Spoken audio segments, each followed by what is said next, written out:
Hello everyone, আমি বিতিশার রান্নাঘরে সবাইকে স্বাগত জানাচ্ছি। আজ যে রেসিপিটি আপনাদের সাথে শেয়ার করব সেটি হলো আলু বড়ি দিয়ে পার্শে মাছের ঝোল। চলুন তাহলে দেখে নেওয়া যাক রেসিপিটি। তার জন্য প্রথমে কেটে ধুয়ে পরিষ্কার করে রাখা পার্শে মাছ নিয়ে তাতে পরিমাণ মতো লবণ ও পরিমাণ মতো হলুদ দিয়ে ভালোভাবে মাখিয়ে নেব। মাছে লবণ হলুদ মাখানো হয়ে গেছে। কড়াইতে পরিমাণ মতো সর্ষের তেল গরম করতে দেব। তেল গরম হলে এক এক করে লবণ হলুদ মাখানো পার্শে মাছ দিয়ে দেব। মাছগুলো ভালোভাবে ভেজে নেব। এক পিঠ ভালোভাবে ভাজা হলে মাছগুলো উল্টে দিয়ে অপর পিঠ ভেজে নেব। দুই পিঠ ভালোভাবে ভাজা হলে মাছগুলো তুলে নেব।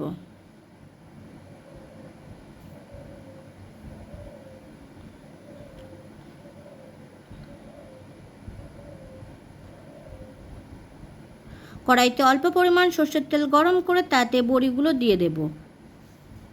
বেশ লাল লাল করে ভেজে নেব। লাল হয়ে যাওয়া বড়িগুলো তুলে নেব।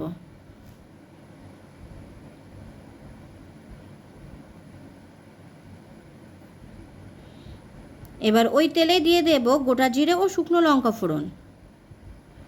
ফোড়ন ভাজা হলে দেব লম্বা লম্বা করে কেটে রাখা আলু।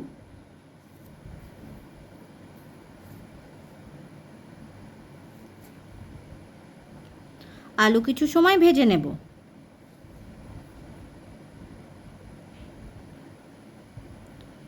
কিছু সময় ভাজার পর দিয়ে দেব পেঁয়াজ কুচি আর কয়েকটা চেরা কাঁচা লঙ্কা। পেঁয়াজ কাঁচা লঙ্কা আলুর সাথে বেশ কিছুক্ষণ ভেজে নেব।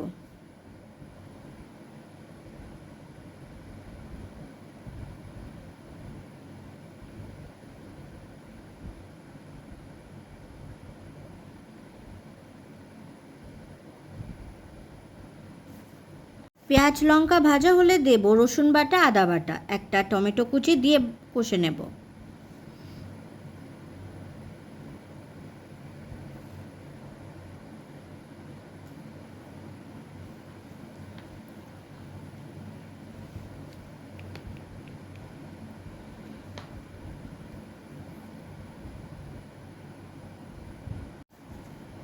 টমেটো নরম হয়ে আসলে ও আদা রসুনের কাঁচা গন্ধ চলে গেলে দিয়ে দেব পরিমাণ মতো লবণ আর দিয়ে দেব পরিমাণ মতো হলুদ।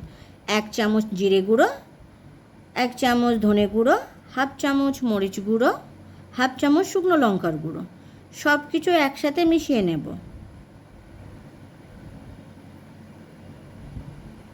অল্প একটু জল দেব যাতে মশলাটা না পুড়ে যায়। কিছু সময় কষে নেব।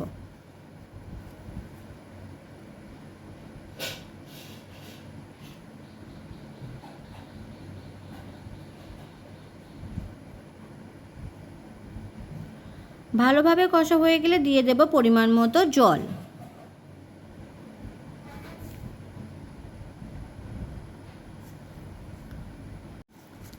একটু নাড়াচাড়া করে নিয়ে ঢাকা দিয়ে দেব সেদ্ধ হবার জন্য।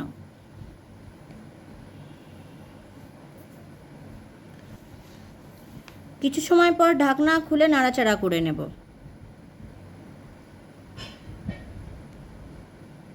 এবার দিয়ে দেব ভেজে রাখা বড়ি।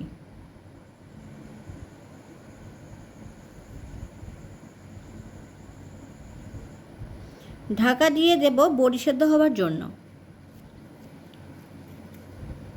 কিছু সময় পর ঢাকা খুলে দিয়ে দেব ভেজে রাখা পার্শে মাছ। মাছগুলো ঝোলের সাথে মিশিয়ে আবার ঢাকনা দিয়ে কিছু সময় ফুটতে দেব।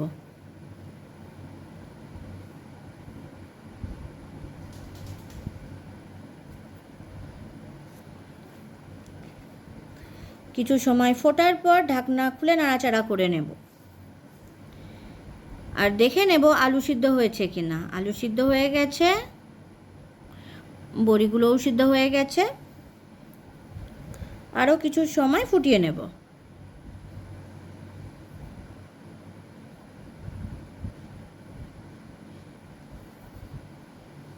ঝোল ভালোভাবে ফুটছে।